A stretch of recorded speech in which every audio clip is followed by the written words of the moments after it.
The next one is one that's a random like number generator, which basically, or random shelf, which basically means I just count. I already did it, so I'll put it here, but I already counted all my shelves, and I pick and it picks a random. Hold on. Hello everybody, my name is Kelsey, and we're about to get very, very nerdy with December's TBR. I match. I didn't mean to do that.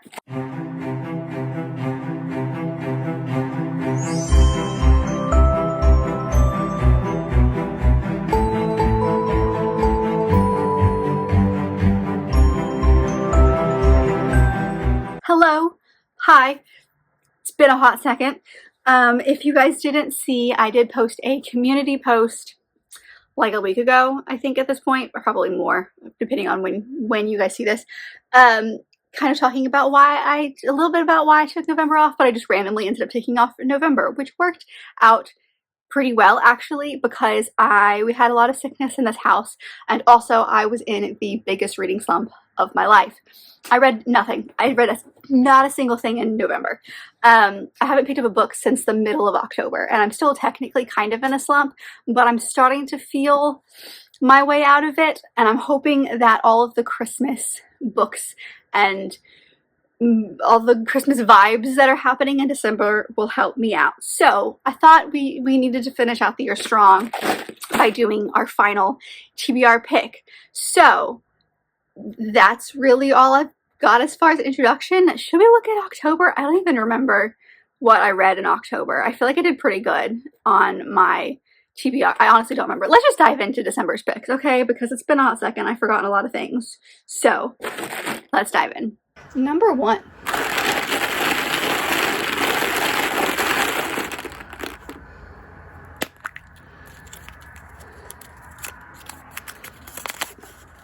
Oh, a recent purchase from last month. Okay, the first one is a book that you bought last month, which goes against my goal of reading only Christmas books this month. I was really hoping to only try to get as many as I could in. We'll see how the TBR continues, but as far as last month, I didn't buy anything that was Christmassy, but this book is one that I've been thinking about, been waiting for my copy to show up, and it finally did. So hopefully we'll get, this is a very, very tentative TBR, so we'll see if we get to it, but that is A Curse for True Love by Stephanie Garber, which is the third and final book in her Once Upon a Broken Heart series, which I started at the beginning of was it this year, actually? I feel like it is. And I've gotten all of the beautiful Fairy Loot editions, and of course I had to get the final book, and it's been out I think for a couple of months, but my edition came last month. So isn't it beautiful? I love it. It's not super long, but I loved this series. I have many questions on how we're going to finish up. This was calling to me. So this is the one that we're going to put on the list. If you don't know, the very first book in this series follows our main character, Evangeline Fox, and it takes place in this world where there are fates, and basically like you ask a fate for a favor in exchange for something, and she goes to Jack, who is the Prince of Hearts, and he's got a whole like mythology surrounding him, but basically like she is convinced that the guy that she's in love with, who is about to marry somebody else, is not marrying this other person of their free will and wants to stop the wedding. And so she asks Jax to help, and he agrees to stop the wedding if she will do a few things for him. So they strike a bargain. It's way more than that, and this is the finale, and I'm very excited to dive in. I think I found the audiobook for this on Scribd. Well, I guess it's not Scribd anymore. It's called Everand, something like that. It will always be Scribd in my head. But I did find the audiobook of that, so I'm hoping to dive into this one. We'll see. I might have to push this off to the new year, but I am really excited about it, and I picked it up last month. Number 2.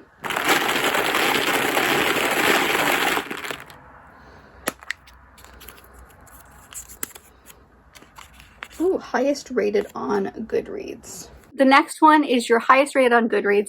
I already put this in. I'll plop it here when I did it. But the book that came out, which is actually perfect, because I was hoping that I was going to be able to squeeze this one in, and that is the 5th volume of Heartstopper, which isn't out yet, but I do have it pre-ordered. I think it comes out near the beginning of December. So I should get my copy relatively soon. I know it's already out in the UK, but as far as the US, it's not out quite yet.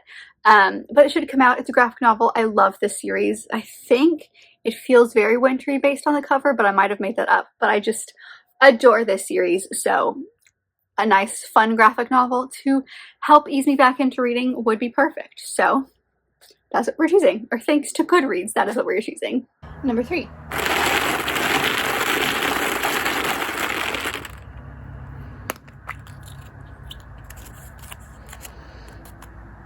Read a book that was released last year. The next one is to read a book that was released last year, aka in 2022. So I did a deep dive, okay? I could have very easily done something that was already on a TBR, my TBR that I was hoping to get to books that were that I wanted to get to this year, which isn't happening. I could have done so many things, but instead I went through a list of Christmas books that came out last year. And the one that I've settled on is A Merry Little Meet Cute, and it's by Julie Murphy and Sierra Simone. This one is, I've seen the cover around, but I've never like investigated it before, and it honestly sounds so good. So I can't remember any of the names because of course I can't, but our main female lead is a plus-sized adult star, and she ends up getting cast in this movie that is from this channel that is very PG.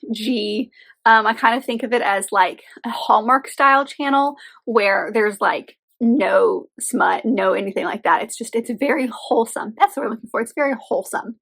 And she's an adult film star. So she gets cast in this. It's her and the guy who is the other lead in this movie that he's been cast as well. And it's the two of them as they strike up a friends with benefits of situation. So it's definitely more leaning towards the adult side. But I don't know, there's just something about this that sounded really interesting, and I'm interested to see where it's going to go. I found the audiobook online, so I'm excited about this one. Number 4.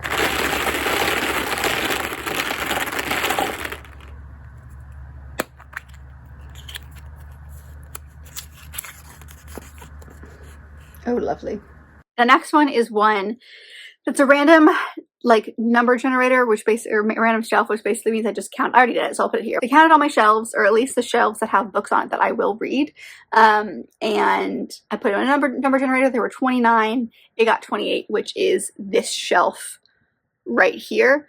I haven't picked anything yet because I think there's only one thing. Well, there's a couple of things I can pick, but I haven't picked one yet, so I could pick it with you guys. And I'm thinking, you can't see all of it. Here, I'll turn you guys. So I have my ACOTAR series. I have the first 4 of the Throne of Glass. I've got the Crescent City series. I've got the first Fourth Wing book. In theory, I have a second Fourth Wing, Iron Flame, which I haven't read yet, which would go there, which I could count if I wanted to. And then I have the first 4 in the Fortuna Sworn series. I think I'm going to go for that one because I haven't read the 4th one and that one yet. So do I think I'm actually going to realistically get to this one this month? No, but the reason I'm picking this one, even though it's a huge chunker, I do have the audiobook of it. It's Beautiful Nightmares by KJ Sutton, which, like I said, is the 4th in the Fortuna Sworn series.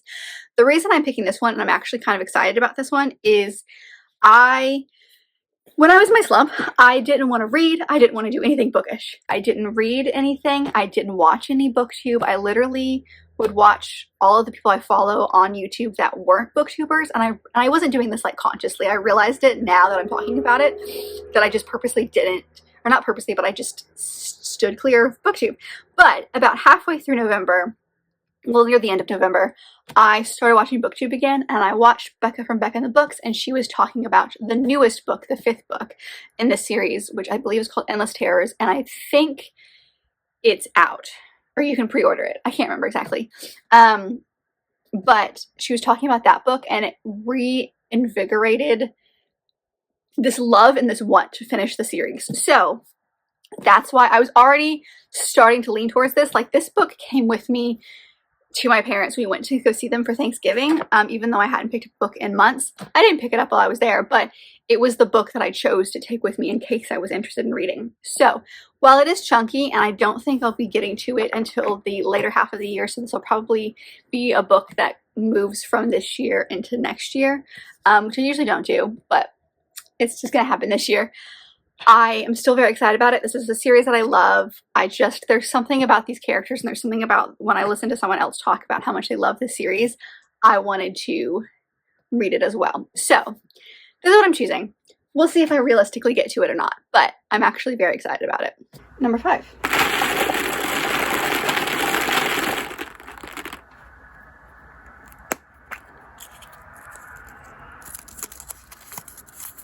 For goodness sakes, okay.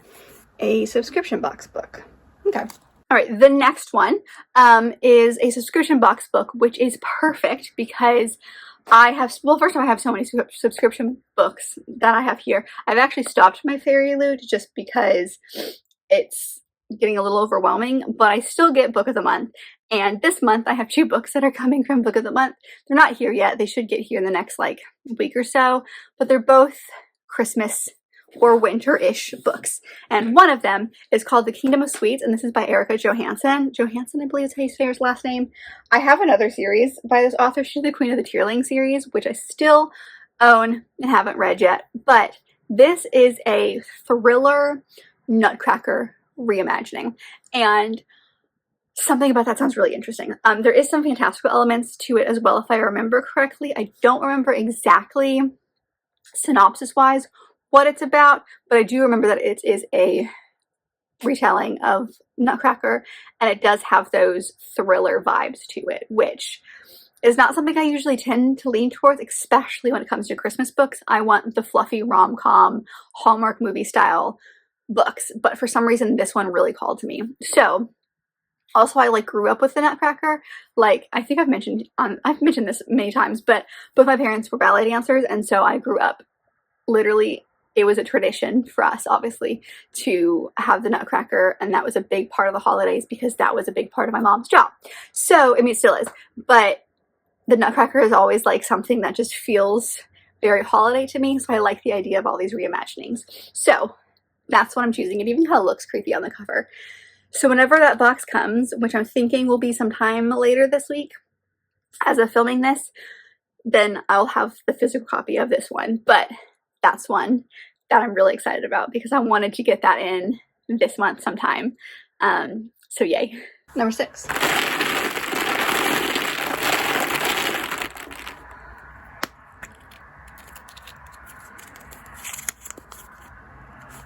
Read a book not set in the US. The next one is a book that's not set in the US. Again, I always cheat for this one by using mangas, but I feel like I need some shorter things this month. So I'm going to pick up the 5th volume of Spy Family by Tatsuya Endo. This is a series that I really love. This is just the next installment that I haven't read yet. I own up to 7, and I think there are 11 out, if I remember correctly.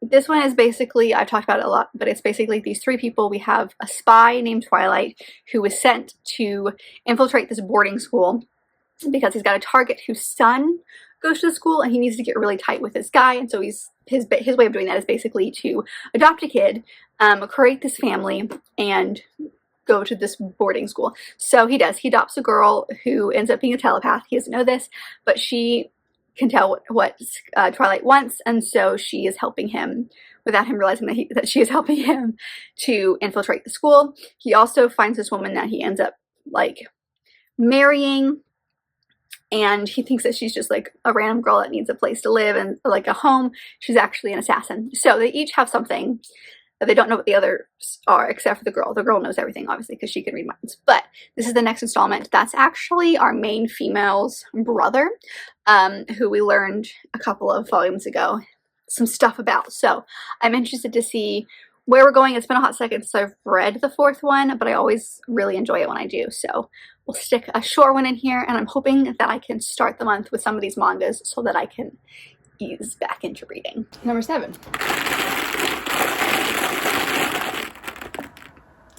Okay.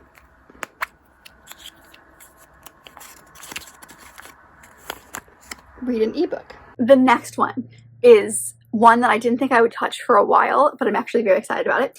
And it's going to be read an ebook. So what I'm choosing for this one is The Wakeup Call by Beth O'Leary, which is the most recent book by this author.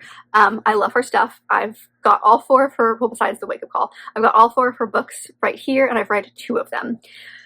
This one was one that I had my eyes on, obviously, because I liked this author, but I didn't realize it was holiday skewed until I found it on I was looking up just Christmas holiday romance books, and this was on it. And it's because it takes place in a hotel around the winter / Christmas time. This hotel's not doing so well, and a couple of workers find this ring and think that if they return the ring to the person it belongs to, it'll help the hotel out. There's way more to it than that, but that's the idea behind it. But I will read anything by this author, so it really doesn't matter to me what it's about. But I didn't realize it was holiday inspired, so I'm really excited about this one. But I have the ebook of that, so that's where that one goes. And then one day, eventually, I will own the hardback. But that's what's for this prompt. Number 8.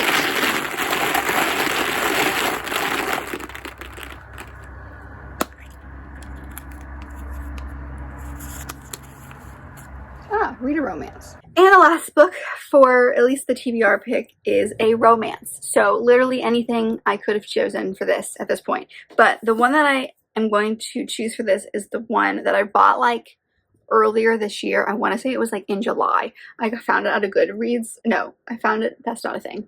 I found it at a Goodwill, and it's giving me Hallmark vibes. So that's why we're going with it. And that is A Royal Christmas Fairy Tale. And this is by Karen Shaler.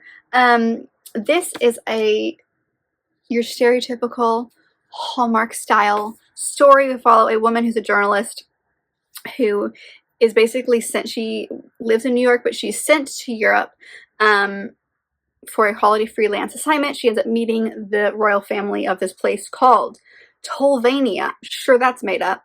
And she's basically asked by the queen to write a story, a Christmas fairy tale for the princess. She is very not a big Christmas person, neither is the prince, so the two of them end up being forced to work together as she creates this story, and they spend a lot more time together. They both fall in love with Christmas, yada yada yada. You know how this goes. So I have literally done nothing but watch Hallmark movies for weeks now, and so I am in this mood. This is what I want, and I'm excited about this because this can be something that's very like silly. I don't want to say mind-numbing, but a little bit.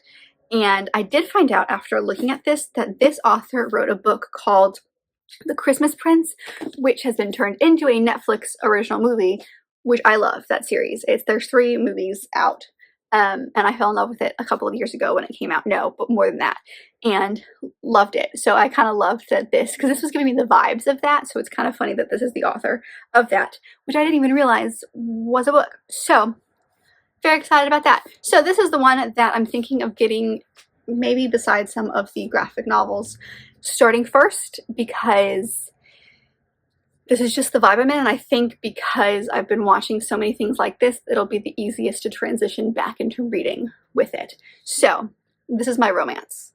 A few other things, because of course, being me, I have things that I didn't fit in. Will I get to all of these? Not even a little bit. We'll be lucky if I finish a book in December. But these are some of the other books that are in my winter / Christmas list grouping that I haven't read yet and I want to at some point. So we have The Christmas Dress, which I've had for a couple of years, by Courtney Cole. I got it in an unplugged Christmas box a couple of years ago. I also got a book called The Christmas Escape, which I ended up reading last year. This one says an enchanted Christmas dress brings 2 generations of women together for a magical holiday season. It's multi-generational, 1 dress, 2 women, and the magic of the holiday season. So these 2 women, and there's a dress. I know that one. And then the next one is actually a gift that I got from my friend Teresa. I believe this was for Christmas last year. Yes, it was. And that is The Enchanted Sonata, and this is by Heather Dixon Walwork. This is yet another Nutcracker-inspired story. But this one is YA, and for some reason it's giving me ballerina vibes, just because of the way that, I don't know if you can see the way that she's standing, like she's wearing pointe shoes, kind of. So I can't remember what's different about this one, but we've definitely got music involved. Sonata. So excited about that. I do have the other book that I'm getting from Book of the Month, which is more of a, I think, winter than a Christmas. So that one can transition into January if need be, but that is A Winter in New York by Josie Silver. I don't remember exactly what it's about, but it's a rom-com, and there's a couple people, and it's in New York. This woman, I think, moves to New York and is it's not as exciting as she thought it was going to be. So there's more to it than that. And then, of course, per usual, Sound of the Snow by Catherine Kingsley, which is a wintry story, historical romance that I've had on how many TBRs at this point? Again, may transition to January because it's more of a winter than a Christmas. But that's a look at some of the books that I'm hoping to get to in the month of December. Again, very, very, very tentative just because I am just starting to feel like reading again. So we'll see what I actually get around to, but I'm very excited about the books that are on this list. I was able to fit in a lot of Christmas things, which is what I wanted. I was able to fit in some easy things like graphic novels, so I think I will be able to read at least a couple of things this month. But that's my TBR, so I hope that you guys enjoyed. Please let me know what you guys are planning on reading in the month of December. Are you like me? Do you like reading holiday and or Christmas stories, or are you just trying to finish up some of your reading plans? Tell me what your December looks like as far as your reading goes. But I hope that you guys enjoyed this video, and if you did, don't forget to give it a big thumbs up and subscribe down below if you'll be part of this awesome growing family. I've also got all my social media down there as well as other fun bookish links, so make sure to check all that out, and I'll see you guys in the next video.